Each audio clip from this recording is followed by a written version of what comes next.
Okay, so here we have a Mac Pro 2.1. Okay, so it's basically the same as a Mac Pro 1.1, i.e. the first Intel Mac Pro, sometimes referred to as a cheese grater because of this. This came out, I think, 2007, 2008, something like that. It's actually a really amazing computer from an engineering point of view. All of these Mac Pros are. And right now on eBay, they're basically nothing. And there's a reason for that, and it's Apple. Apple have basically crippled this machine for no good reason. Now, what is in here is a couple of Intel Xeon processors, and I think 8 gig of RAM. We'll check that in a minute. This should still be a perfectly acceptable computer. It weighs so much. It's so heavy. I mean, like, you can buy these. Well, I paid $4.99 for this on eBay with, free delivery. Well, I'll basically go collect it myself. And it weighs so much that I could probably sell it to the scrap metal man for more than $4.99. I think for considerably more than $4.99 actually. But basically, Apple have crippled it, and there's no good reason for that. So what we're going to do, we're going to turn it on, find out a little bit more about this machine, and then we're going to see how we can make it a perfectly workable machine. I mean, maybe it's not for everybody, but this will be a good PC for the kids, or for someone that just wants to do some typing and whatnot. Obviously, I've put a monitor in the way. Didn't really think about that before getting the camera out, but never mind. All right, so let's get this thing turned on. At the minute, it's currently in hibernation, so we'll just fire it back up. Okay, so this Mac has two 3 gigahertz quad-core Intel Xeon processors and 8 gigabytes of DDR2 memory running at 667 megahertz. Now this is all really low by modern standards, and it's probably important to just say right off the bat that even though this is 2 times 3 gigahertz quad-core Intel Xeons, I think if you bought yourself like an i5, just a single i5 from, I don't know, 2015 or something, it would easily outperform this. So let's go in, let's have a look at a little bit more information. Okay, so what else do we have on here? Oh, NVIDIA Quadro FX 380 with 256 megabytes of RAM. I mean, probably in 2008 or whenever this came out, that would have been pretty impressive, but it's definitely not impressive now. Now, it's currently running macOS 10.75, or Lion, as it's sometimes called. That was the last official supported OS from Apple. There are ways of getting, I think it's 10.11 or 10.12 El Capitan on this, but it does take a little, it's not easy. It's not for the faint-hearted, and getting it on there isn't the end of the problem, because every time an update comes out, you've got more problems to worry about. And if you look around on the internet, you'll find quite a lot of horror stories about where people have installed El Capitan, and then whatever the last security update that was released for that OS was, because that is also quite an old OS, that put the Mac Pro, the people that had hacked theirs into running El Capitan, it put it in basically a boot loop where you can't use it. Okay, so if you try to do something like check for updates, you'll get nothing, or you might get maybe a browser update, but it'll be basically useless. So let's just check. Let's see what we get. Sorry, bring that back down there. All right, my software is up to date, and I don't need to do anything else. It's probably not quite true. It's up to date for when they stopped updating it, but that was quite a long time ago. Okay, so what else have we got on here? Okay, we've got an external display, which obviously has nothing to do with the PC itself. We've got two 500 gigabyte hard drives in here. I don't know why this one's called Linux, but interestingly, that is what I plan to install on here. And we've got the optical drive Okay, so just hidden up here, we have the optical drive. I'm just going to click eject, open it. There we go. Just a little DVD writer, nothing too interesting, but nicely hidden actually. The second one, you could put another one in there, but there's obviously nothing in there at the minute. What we got on this one, we've got 8 gig and lots of empty slots. I can't remember what these hold. I think it might be 32 gig max. Or would that be 8, 6? Yes, I think it's 32 gig max.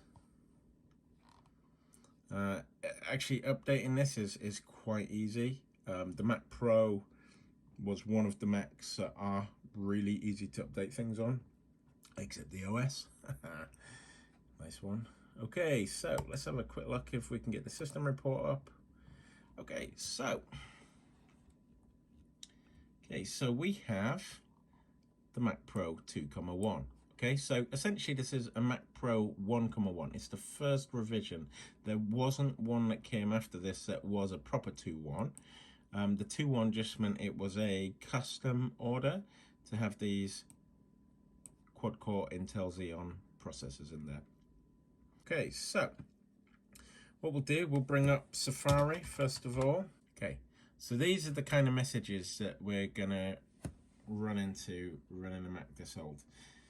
Update your browser to be able to use Google Maps. And the same, like I say, I actually plan to let my children use this one. If we go to something like YouTubeKids.com, I think it is. Yeah, see, we can't even use YouTube Kids. Okay, let's go back to this page. It tells us to download some new browsers. Okay, so let's go to download the latest version of Microsoft Edge. Oh, we can't open that Edge. Why can't we open that page? Because we can't establish a secure connection to the server. Okay, now Safari isn't the best thing to look at. I don't know if this even... No, Safari is a bit rubbish for this sort of stuff. So what we'll do is I'll just quit Chrome because I don't know what my son was looking at. I'll open it again. Okay, so I've already got Chrome on here. Mozilla Firefox. Oh, download the Opera browser. Okay, let's have a look at Opera. Okay, so download now. Okay. Download Firefox. Okay, so download Firefox. Aha, here we go. This is what I was trying to show you. The problem we have at the moment is it's telling us the clock is ahead. No, that's not correct.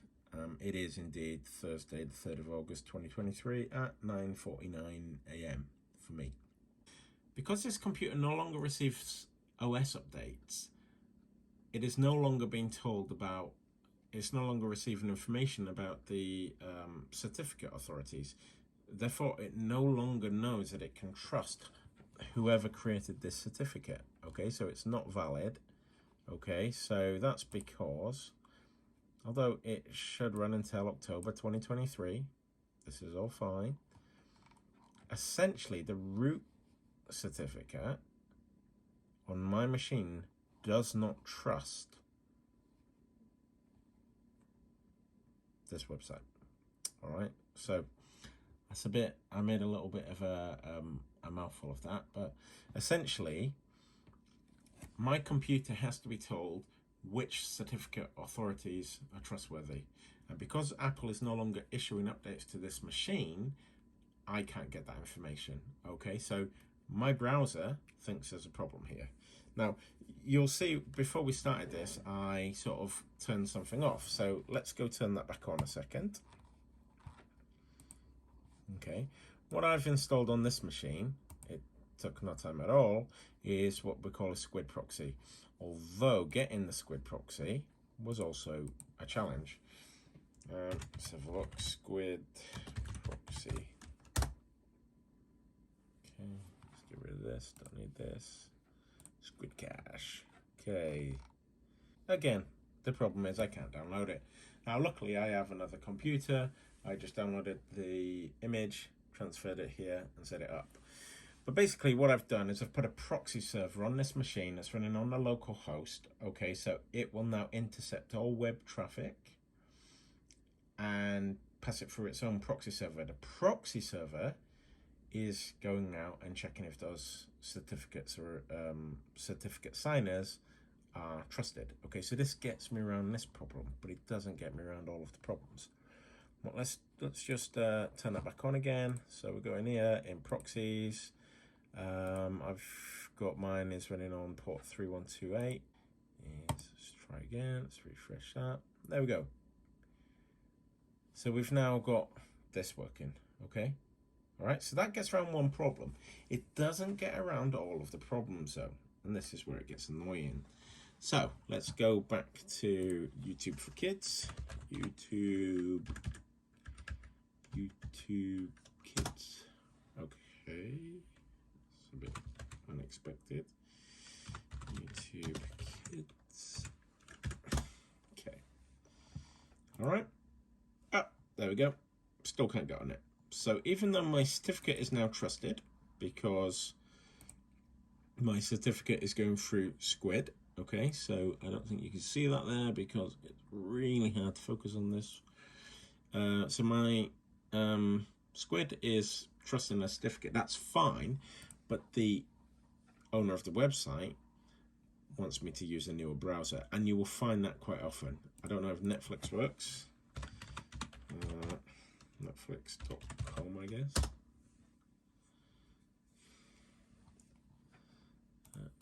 Go away. Okay, so Experience works best in a newer version of your browser. So that doesn't necessarily say it won't work, although I can't actually get rid of any of these messages, so maybe it's not working anyway. Okay, so another one we might have is like Minecraft icon. I don't know what that's search about. Minecraft, get Minecraft. Okay, so I've already downloaded the Minecraft image actually, so I'm just going to open that a second. Okay, so we have the Minecraft here. Now this is what we'll get. I've seen this with things like Opera as well, and a couple of other things I tried to download. You've got this little line here. Okay, so that means no, it's not going to work. All right, so on a Mac, if you're not familiar, to install an application or in a sort of disk image like this, all we do is drag it into our applications folder, and that's it installed. It's super easy. Or sometimes you might get a little pop-up and a couple of other things, but mostly it's quite easy to sort of get things on a Mac. So let's see what it says. Let's see if I double click it. Does it tell me? Right. Okay. So you have macOS 10.7.5 and the application requires at least 10.9. Now, like I say, I can fudge this and get 10.11 or 10.12, whatever El Capitan is. So I can get around this problem today. But that's today. You know, what happens the next time Minecraft gets updated? Maybe the new minimum is Monterey or something that came after El Capitan. Okay, so what should we do with this? Should we throw it away? And that's, unfortunately, that seems to be what Apple wants us to do with these old Macs. They just want us to throw them away. So we go away and buy a new one. Okay, but I mean, this machine it is quite old. I mean, what, like 15 years old or something? That's quite old. It's certainly older than the children I plan to let use it. But it still has okay hardware. It's still pretty decent. So there's a couple of ways around sort of using this.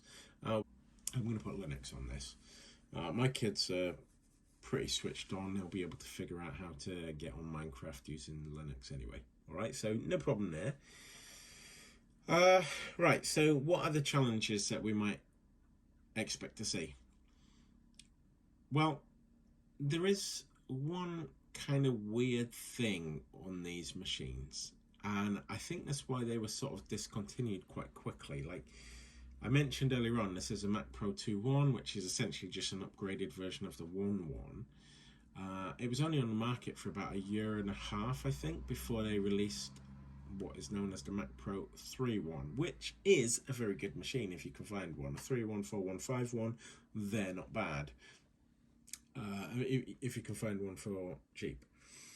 This one, for some strange reason, has a 64-bit operating system. It has a 64-bit architecture, but the EFI, which is kind of like the Mac equivalent of your BIOS, if you're coming from a sort of Windows or Linuxy world, or legacy at least, is only 32-bit. So I think the challenge I'm going to find is that when I try to boot into an installer, the installer is going to see the machine as a 32-bit machine and therefore only let me install a 32-bit OS. Now, I don't know if that's going to happen. Oops, wasn't expecting that to happen. I don't know if that will be how this finishes, or if it will get around that and we'll be able to install 64-bit OS. I don't know.